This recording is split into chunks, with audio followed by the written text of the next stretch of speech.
रोहिणीताई आणि सीताताई, पहिलं तर स्वागत आहे तुमचं स्टार मीडिया मराठीमध्ये.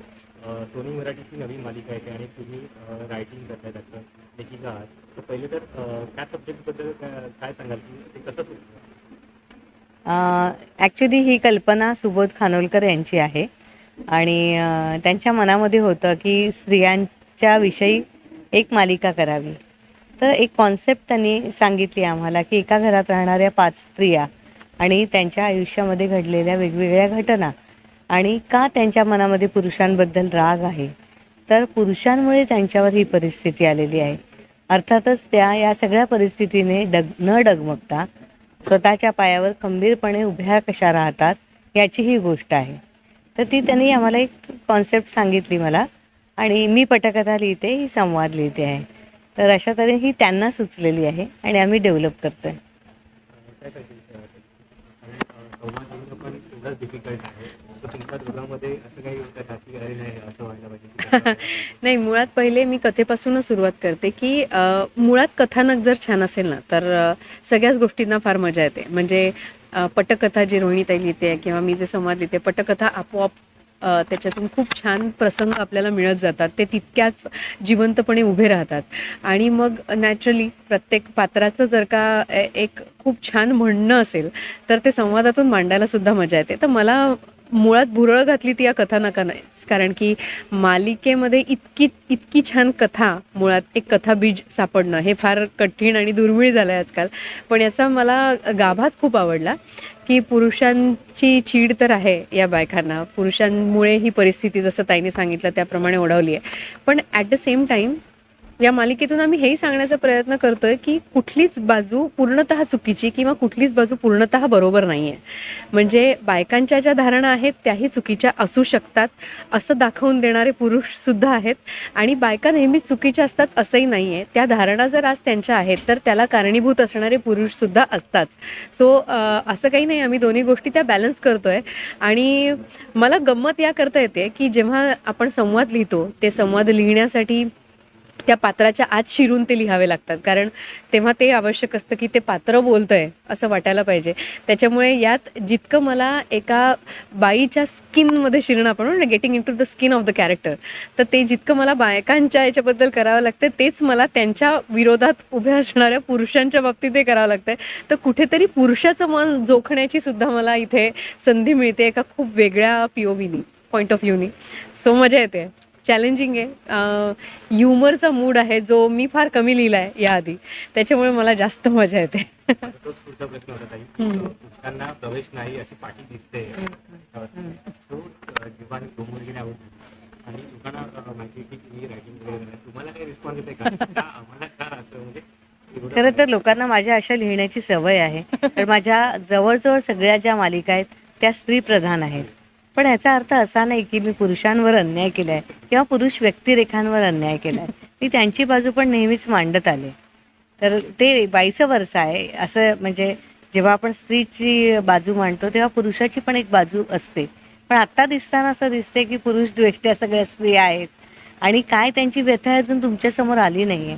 तर माझं समस्त पुरुषांना असं सांगणं आहे की तुम्ही थोडा धीर धरा आणि याच्यात आम्ही ह्या दोघांचीही बाजू कशी मांडली आहे हे तुम्ही बघा आणि मग तुम्ही निर्णय घ्या. मग तुम्ही ठरवा की आम्ही पुरुषांवर अन्याय करतोय का. कारण खरोखरच आम्हाला अशा प्रतिक्रिया येत आहेत पुरुषांकडनं की असं कसं तुम्ही लिहू शकता, तुम्ही नेहमीच असं पुरुषांच्या विरोधात लिहिता, स्त्रीवादी आहात वगैरे असे काही आरोप वगैरे केले जातात. पण आम्ही आता ते पाहतील तेव्हा, आणि म्हणून आमची कळकळीची विनंती आहे की तुम्ही आधी बघा, आवर्जून बघा असं. खरं म्हणजे या विषयाची गंमतच ती आहे की आजच्या युगात ही सीमारेषा खूप पुसट झाली आहे, स्त्री आणि पुरुष. कारण सगळीकडेच सगळ्याच भूमिका सगळेच करत आहेत. स्त्रिया पुरुषांच्या भूमिकेत व्यवसायाच्या दृष्टीने पण आपण बघतोय, किंवा पुरुषसुद्धा घरात, मग जर तुम्ही न्यूक्लिअर फॅमिली असेल, दोघंच राजा राणीसारखे राहत असतात, तर पुरुषांनाही घरातली कामं करावीच लागतात. सो तसंही या सीमारेषा फार पुसट झाल्या आहेत. तर त्याच्यामुळे ना कुठेतरी जे आजकाल हरवल्यासारखं वाटतंय स्त्री पुरुष हे, ते या मालिकेत थोडासा तो एक गंमत म्हणून उलट तो भाग बघण्याची एक वेगळी गंमत आहे की अरे अशा बायका पण आहेत विचार करणाऱ्या की ज्या पुरुषांना. आणि मग मला असं वाटतं की तो जो प्रवास आहे प्रत्येक व्यक्तिरेखेचा अगदी साहजिक आहे की जर का मालिका आहे ती कितीतरी भाग पुढे जाणार आहे तर त्याच्यात तो एक प्रवास दिसणार आहे प्रत्येकच पात्राचा. तर मग या ज्या बायका ज्या या मालिकेच्या पहिल्या भागात म्हणतात की पुरुषांना प्रवेश नाही, तर त्यांचा तो प्रवास दिसेल का, की त्या म्हणतील की आज ही पाटी दारावरची काढायची. तर मला असं वाटतं की तो प्रवास इंटरेस्टिंग आहे, तो बघायला या की हे ट्रान्सफॉर्मेशन कसं होतं. जे आपल्यापैकी प्रत्येकाचंच हे आयुष्यात कधी ना कधी होतं. आपली मतं जी बनतात ती आपल्याला आलेल्या अनुभवातून बनत असतात. तर हे असे कटुगोड अनुभव प्रत्येकाच्याच आयुष्यात आहेत. तर मला या गोष्टीची खात्री आहे की ही मालिका बघायला बसलेली प्रत्येक स्त्री किंवा प्रत्येक पुरुष, त्या प्रत्येकाला याच्यातलं एक कुठलं तरी पात्र नक्की असं सापडेल ज्याच्याशी तो कनेक्ट होईल. तो त्या पात्राला खरोखर स्वतःच्या आयुष्यात भेटला असेल किंवा त्याने आपल्या आजूबाजूला बघितलं असेल. ही याच्यातली खरी गंमत आहे. तुम्हाला प्रेक्षकांनी पडद्यावरही बघितलेलं आहे, acting करताना. तुमचेही रोल तुम्ही गाजवलेले आहेत. सो या मालिकेत तुम्ही करणार आहात काय? आमची इच्छा आहे, बघूया लेखकांना भूमिका मिळते की नाही. तुम्ही लिहिणार तर तुम्हाला भूमिका असं नसतं. बघूयात, अशी आशा करायला हरकत नाही.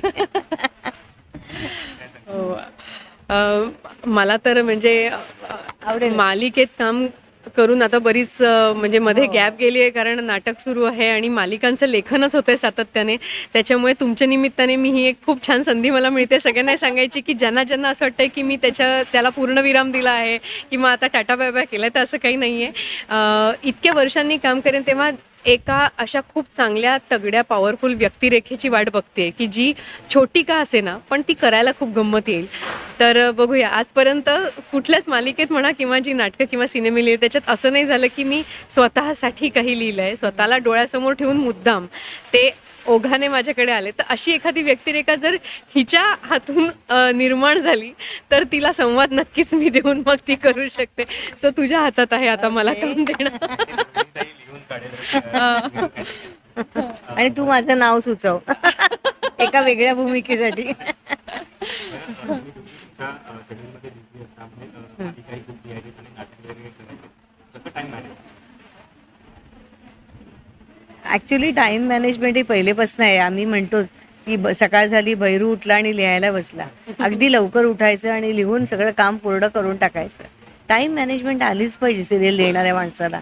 कारण फक्त सिरियल नाही, जसं ही नाटक पण लिहिते आणि इतर विधांमध्ये सुद्धा ती लेखन करते, तर तिलाही शिवाय तिचं बाळ पण आहे एक छोटं. तर हे घर सांभाळून सगळं करणं, याच्यासाठी तिला टाईम मॅनेजमेंट करणं अगदी भागच आहे. मला काही नाही, आमचं एकटा जीव सदाशिव, त्यामुळे पूर्ण वाहून घेतलंय लेखनाला.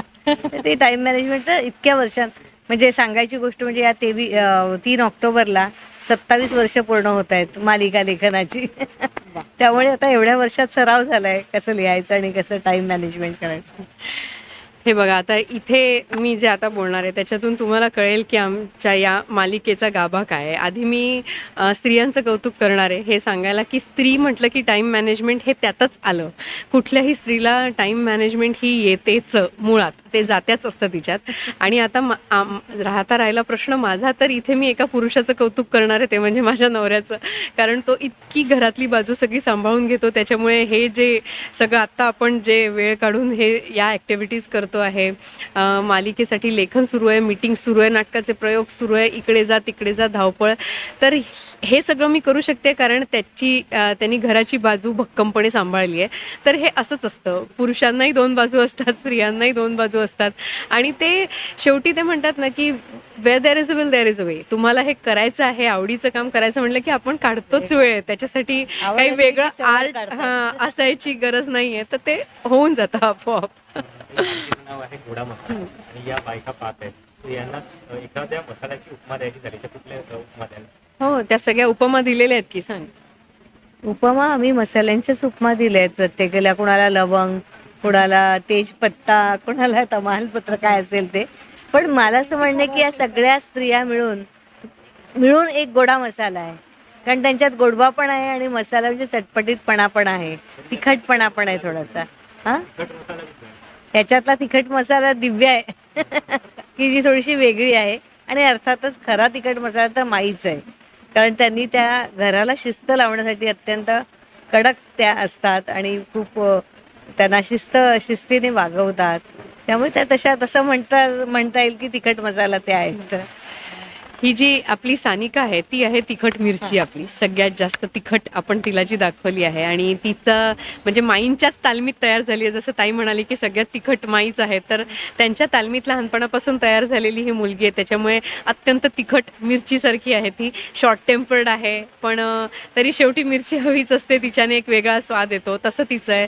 आपली मालिनी जी तिची आई आहे ती दालचिनी आहे. So there is a sweetness.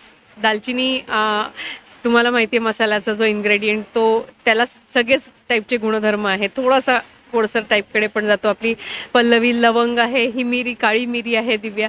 So हे इन ऑल जसं ताई म्हणाली तसं की या सगळ्यांचा मिळून जो एक गोडा मसाला आहे ना ते त्यांच्या कॅरेक्टरप्रमाणे तर हे खूप सिम्बॉलिक आहे आणि ते खूप छान जुळून आलं आहे की यांचे स्वभाव आणि सगळ्यांमध्ये थोडा त्या जो तिखटपणा आहे.